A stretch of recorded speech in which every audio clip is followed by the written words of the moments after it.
Thank you so much, and please welcome on stage the director, Arnaud Desplechin.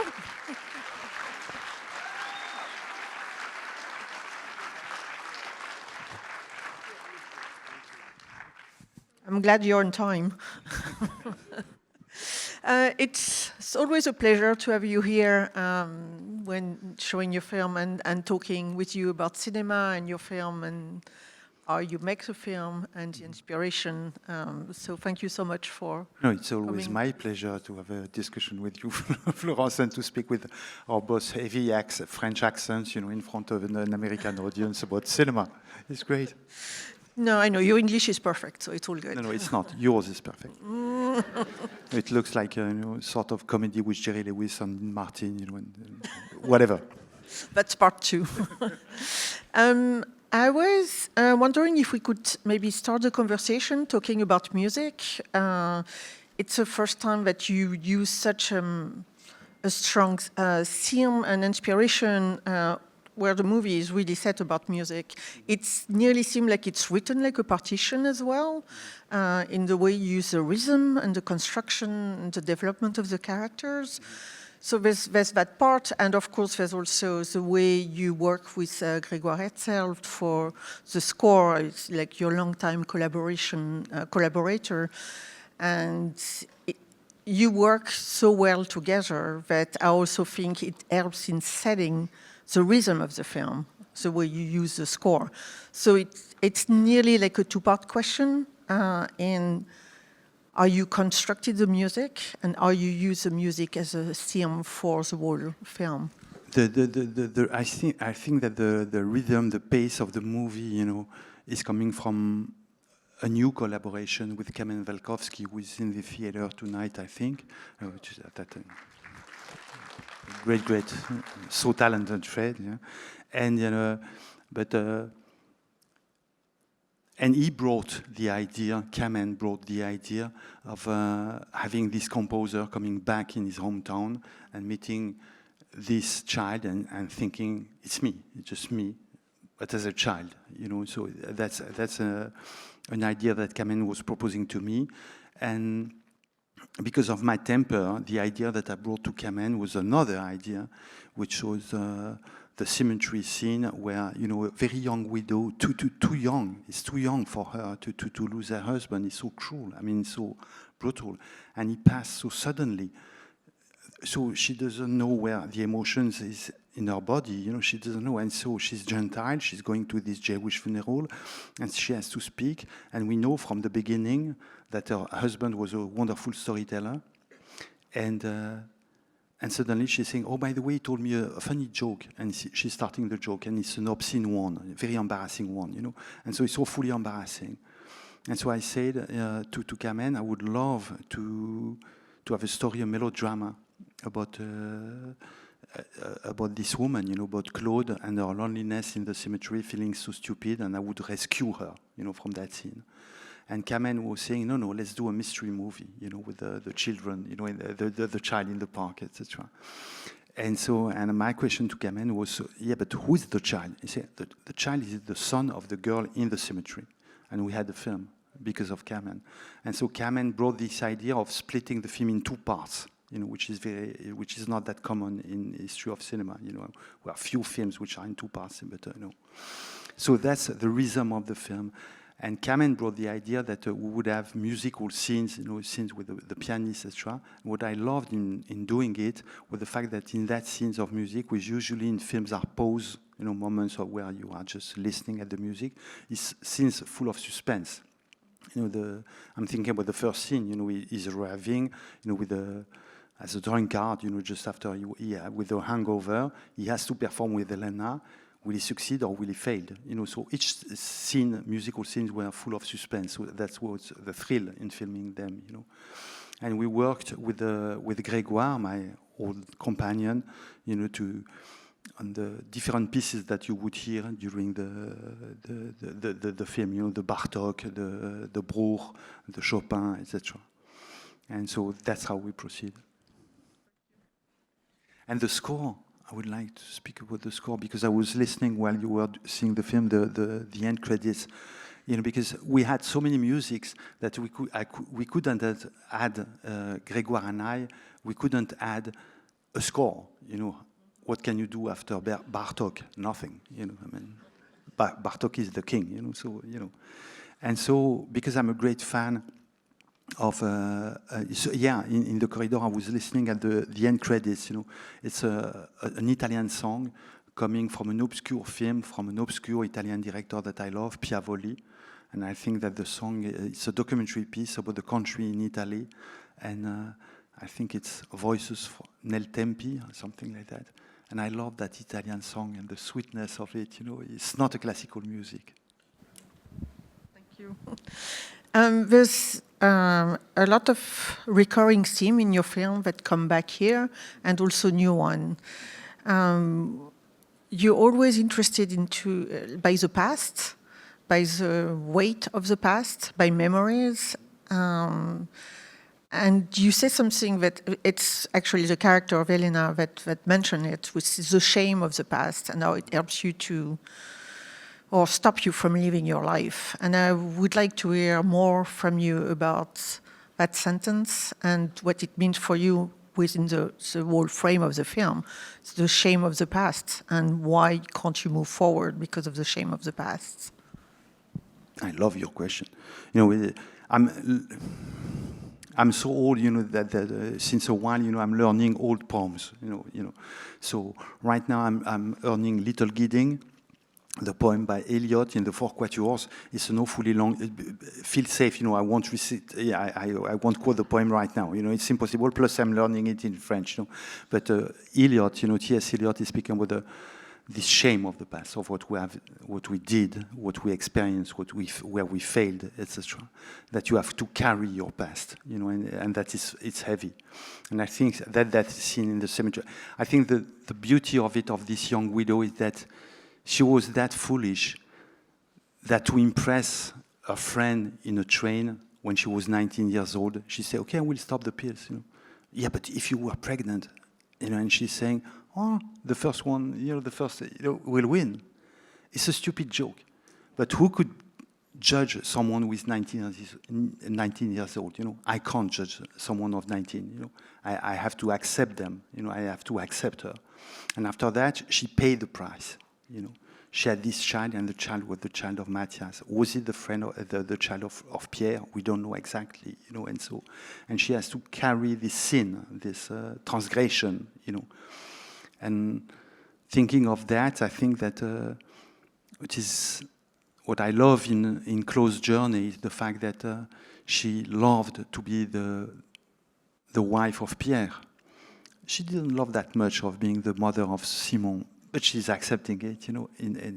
And so she was the granddaughter of, you know, of her, the daughter-in-law of her mother-in-law, etc.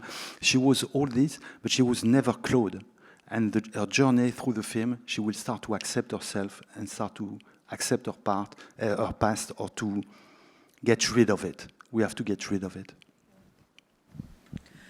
It's also very tied with Jewish culture, which is a very, very important part of the film. She's immersing herself in it, and it shapes her character and the character's trajectory.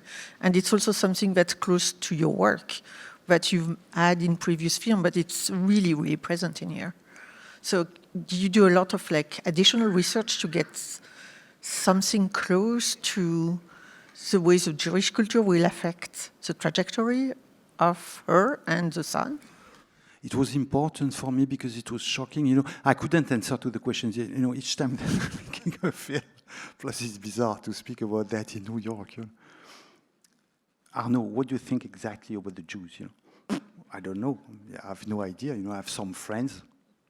You know, it's part of my culture. You know. Yes, I read, you know, the Martins Buber acidic tales when I was, you know, 18 or 19. And so that's the story that Pierre is saying, is telling to his wife, who is so scared and who was rejecting life in the beginning. The story of this rabbi, you know, Mordechai from Netzig, you know, and finding the yarmulke, you know, in the mikveh, etc. And I thought it was so beautiful and poetic, you know. And her husband is back. And actually, you have the shot of the airplane. It's not the husband, it's the lover who is back. You know, so I thought it was adding some mystery aspect or corner or ghost, you know, in the film. It is just part of the books that I read, of the people that I love, of the culture that I love. And I'm Catholic, here I am.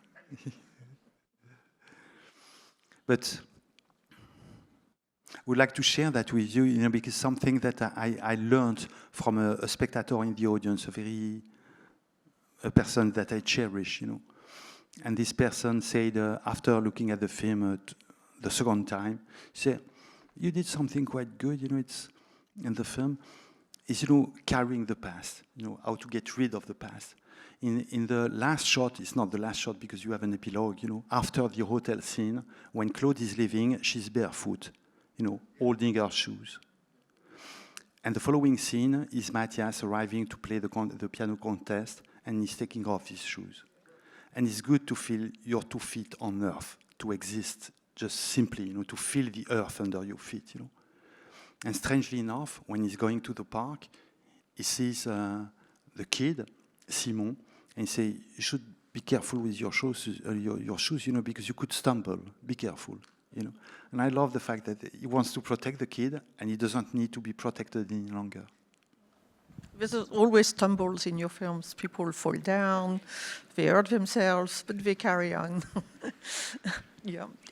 Can we talk a little bit about the casting? It's the first time you worked with Charlotte Rampling, who is quite amazing in the film, but very scary in real life too. So strange that you were saying such. Each time that I'm showing the film, you know, people in the audience say that Elena is scary. I think she's so funny. She's so funny, you know. I mean, a kid, are you kidding me? You know, I had a dog once, you know, I sold it after 3 months, I was too bored. You know, I think she's hilarious. I think she's insolent. She's hilarious, but she's still pretty scary. And she scares him. Like, you know, I'm coming back, just leave me alone. But she's an amazing actress, obviously. So it was. She's much more than an actress. What she invented in her films is gigantic. When I met her, I was terrified, you know, because I thought if Charlotte is saying no to the project, if she refused the part, you know, I have to change everything. You know, I have to transform Elena into a boy or a man, an old man, or, you know, without, I have no backup. You know, I'm just, you know, against the wall, you know, just praying that Charlotte will accept the part. And after that, I had a small adventure with Charlotte. It's just to tell you how great she is. You know, so she read the first draft, and I don't know what she thought about it, you know. But she was waiting for the second draft, you know. And after that, Kamen and I and Ondine, we improved the draft, and we sent her a new draft. And I had an email from her, Dear Arnaud, Charlotte Rampling. No, not Arnaud, Charlotte Rampling. I thought, I don't dare to read the email, you know, because she's refusing the part now. She didn't like the new draft. So I asked to my companion, could you read it? Could you read it? You know, please tell me that I'm still alive. And my companion told me, it's okay, you can read it. And so in the mail, it was written, you know, from Charlotte, and it's the most overwhelming compliment that I ever got from an actress. She was saying, Dear Arnaud, not Dear Arnaud, Arnaud, I'm not the kind of actress who is changing 1 comma in her lines. Not 1 comma. But at the scene 67, Elena is saying, I'm scared. I am Elena. I've never been scared once in my life. How do we do? You know? So a woman saying about herself, I've never been scared once in my life, how could I not love her? I mean, you know, and an actress saying, I'm the part. I mean, this pride. I mean, there was nothing as, you know, overwhelming like that line, you know. So we had a meeting just after that. So she asked for a meeting, you know, to try to sort out this issue, you know. And we spoke during a long time, you know, about that scene where she's saying, I'm afraid, etc. She said, I'm not afraid. Never. You know, it's not in my temper. So what can you do? And after that, I showed her images. I told her stories. Etc. And at one point, she said, oh, it's terror. This I know. This I can I can act that, you know. The terror, yeah, I can do it, you know. But being afraid, never, you know. And I love that. She's not scary at all. It's also the first time you work with François Civil and with Nadia Tereskivsky. She's very Desplechin, I think. As an actress, every time I saw her, it's like she's a perfect match for the romantic representation of in your film, and I was really glad that you worked with her. And François is also terrific in the film, really. It's a great set of actors. I think they are a perfect match. Yeah, they are. It's very different. My way of approaching Nadia or François was quite different, because I came to me, Nadia, it was obvious, because of the Les Amandiers, the Valeria Bruni Tedeschi movie where she was so astonishing. So I had to film her, and I could see her in this symmetry, etc. So it was so obvious, Plus, my way, each time that I'm writing a film, I know everything about the woman's part. I'm the woman's part, But I don't understand the word about the male characters, I just don't get it. So who is Nadia? Me, I'm Claude, I know that. Who is Mathias? No idea, I needed to meet guys, and to discuss that with them, etc. And I remember, so Nadia, it was, I love the fact that in a film, a character, as I just told you, a character is conquering herself. That, she started the film as someone submit to her husband, to the laws, to the maternity, etc. And she's finishing as Claude. She's empowering herself, and becoming an adult at last. I love that scene. I was listening in the corridor. She had this child, and the child was perhaps the son of Mathias, perhaps with the son of Pierre, who knows. And so she's crying on the phone saying, when I gave birth, it was awful, it was terrible, because I felt like, fraud or whatever, etc. And at one point, she's in the cemetery just to visit the grave of her husband with her child. They are playing hide and seek, and suddenly she's hiding herself and grabbing the child and saying, oh, I want the child, And after 8 years, after all, she's able to say, I want to have a child, and this child is this one, And I thought it was a beautiful and moving performance. And I remember something that François told me once after the film. You have that scene in the beginning of the film where he's seeing Claude in front of the elevator. He's going downstairs with the elevator, etc. And he's fainting, and he's falling on the ground, and the door is going to bump him on his forehead. And someone in the audience was saying, so perhaps all the film is a dream, because he's fainting. And François had a wonderful line. He said, not at all, it's the absolute reverse, the contrary of it. Because these 8 years in Japan, it was a dream, it was a nightmare. But when he sees Claude in the elevator scene, and when he's fainting, at last, he's awake, he's alive. He's suffering, but he's alive, so it's good, and so that's how François is great.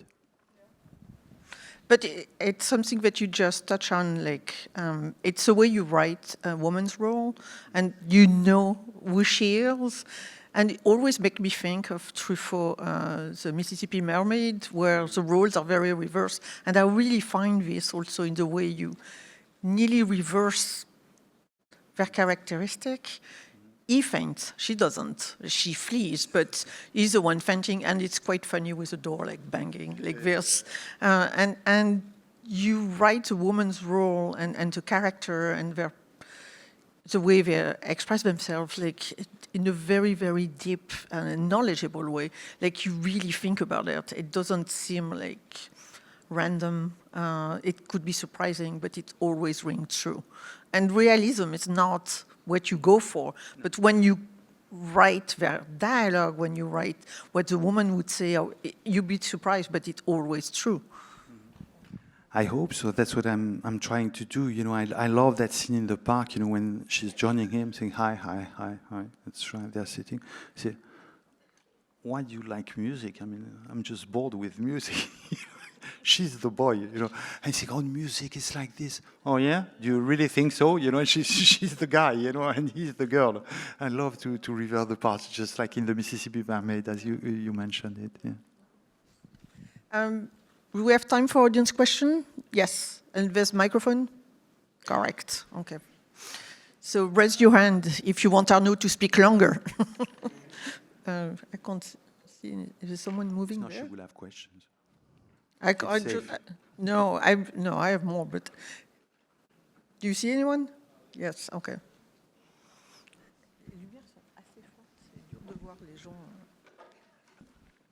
Hi.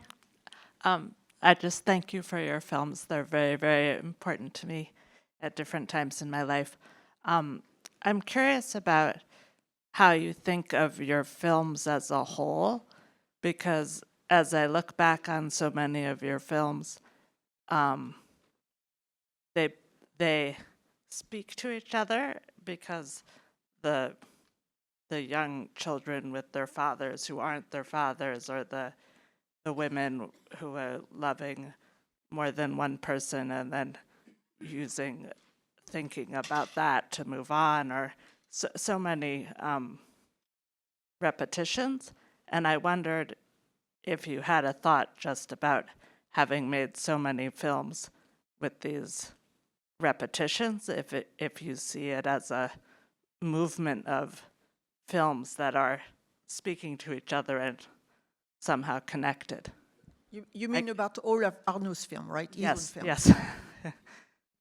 Sure, you know, I filmed, you know, there are some, we were speaking about women's characters in my films, you know. I always thinking about this character that I called Esther, you know, and I filmed her 3 times, you know. Esther being that woman who's so clever, that young woman who is so bright, but she can't speak, she can't express. She's not an intellectual. She's a brute. She's alive like a young dog. She's beautiful, and doesn't mean that she's stupid, you know, but she doesn't have the words. And so I was so interested into that character, you know, thinking about Esther. You know, we were just it was just her feast, you know, 1 week ago, you know, and you know, in Hebrew you can say Esther, or you can read it Astir, you know, the hidden one, you know, and she has a secret which is hidden inside of herself, you know. And I loved so much the secret that this woman is carrying that I tried to film 3 times in a film. And these characters of humble, it's characters who are not liked today, which are these women who have been, as I was saying, you know, a wife, a spouse, a mother, you know, and who were afraid of life, you know. And I filmed a character like that, like Nadia Tereskevich in a Christmas Tale, where Chiara Mastroianni was playing the part of this woman who loves so much to be the wife of Melville Poupeau, but just to being a wife is not enough. You need more than that, you know. And so for her, in 2 Pianos, it's terrible, you know, because she's losing her husband. So through this tragedy, she will have to learn how to appropriate herself and not just to be a woman depending on a man, you know. And that kind of character, you know, women who are afraid of life, you know, are not well considered today, you know, because you think that you have to be brash, aggressive, arrogant, etc. But a lot of people are not like that, you know. And I respect them as I do respect Chiara or Claude, you know, in 2 Pianos. So yes, I'm visiting the same characters, but with different perspective in different films. I mean, your male character of always a little bit Paul Dédalusian also. Paul Dédalus, yeah, I know him. Yeah, but Paul Dédalus is different from Ishmael Vuillard, you know, who was a different character, you know. And Mathias is different too, you know. Mathias is scary. Is frightening, you know, and that's why Claude, you know, when she had the choice between Pierre and Mathias, come on, she was 18, 19, you know, and the guy was scary, you know, he was a drunkard, you know, he was so violent and brutal. If he slaps her, she will stick on the wall, you know, so yeah. I mean, the guy is charming, but he's menacing, you know, so she's quite afraid, you know. So she goes for the comfortable one, and she's right to do it, you know, because I love Pierre, you know, and So it's each time it's variations about the same motives and trying to reinvent myself through the actors and what they are bringing to the parts. Well, it was really nice to bring back Hippolyte as well, because Hippolyte is Hippolyte is always like he bright up the screen. Yeah. It's funny, because I was looking at the end credits, I was seeing the name of Vincent Maraval, who is a dear friend and who is selling the films, with this company, Godfellas. And when we showed the film in Spain for its premiere, its worldwide premiere, Vincent Maraval was saying, okay, when, Arnaud, why don't you come serious and make a real film, make a spin-off of Max? And he wanted to see everything about Max, It'd be Max going to Italy. I don't know if he's coming back. Do we have time for one more question? Yes? Okay. So in talking about the film, you have said it's not definitive as to who the father of the boy is. And when I watched this film, I took it to be saying that it was definitely Mathias' son. So did I get it wrong? Oh no, you got it right. But the issue is, I love this line, when the Mathias is playing chess with the Simon. And he's saying, I don't remember if I was more in love with your father or your mother. I like this line. I think it's tender. And so Pierre pass, and he's the ghost floating during all the second half of the movie. And life is complicated. You can love two men at the same time. You can have two affairs with two different women at the same time and love them equally or differently, one and the other. But it seems to me that what I'm trying to film is people who are in situations which are impossible, but perhaps can we try to be decent? And I think it's great from Mathias when he goes and sees Simon after meeting him in the swimming pool and all these scenes, etc. In the last scene, he's going to Simon and saying, each time I look at you, I can't stop to remember your father's face. I mean, you're really... So he's giving back to Simon the father that Simon is dreaming of, So he's abandoning his child in order to give to this child the father that he was dreaming of, the father who raised him, And this ambiguity, for me, is the only way of being decent on earth. So. But it reminds me of something you do quite a bit in your film. It's not because someone is saying something that it's true. And every time I hear a dialogue or something, something that is really meaningful in the film, I don't necessarily trust the character who's saying it, because they lie quite a bit. They lie sometimes to themselves, they lie to the other person, and it's really funny to just try in your head to figure out the puzzle of what is actually true and what is just a lie and what it's something you hide to yourself, something you don't want the other one to know. So when you put the mystery of paternity in the film, you sort of know, and you're like, who's going to admit it, and when, and what's the truth? And it's quite interesting when you see the film and you don't know, and when you rewatch the film and you sort of know before, and you go back to all the little clues, you're like, another lie. Yeah, but I was waiting outside, listening at the music, etc. I'm in front of you. I'm trying to be fair. I'm trying to be honest. I'm trying to tell the truth. And actually, I'm so stupid, but we are on the stage. I'm so impressed and I'm so moved. So I'm sure that I'm hiding myself in a way. So I have to present myself in front of you. And I would like so much for you to like the film that I'm lying to you, just not, to protect myself, And I think during the whole time, please, Arnaud, stop to lie, be honest. And that's the paradox of, do we really meet another human being? The worst curse would be to be alone on earth. So you have to share, but you have all these walls that you have to break, before really meeting someone, That's why love affairs are so complicated. And friendship too. Friendship too. Many inspiration for movies to come. Yep. With Kamen Velikovsky. Well, thank you for coming. I would like to oh, mention sorry. one thing, because your first question was about the music, and I didn't answer exactly as you wanted me to answer.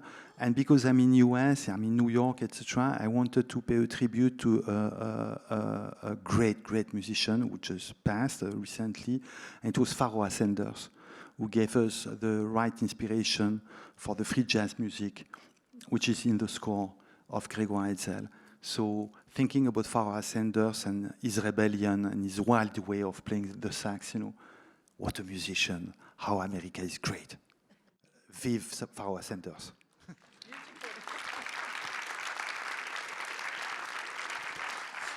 Thank you so much for coming. Thank you, Florence. Thank you to Kino Lorber, who's releasing your Thank movie. you, Kino Lorber. And come back soon.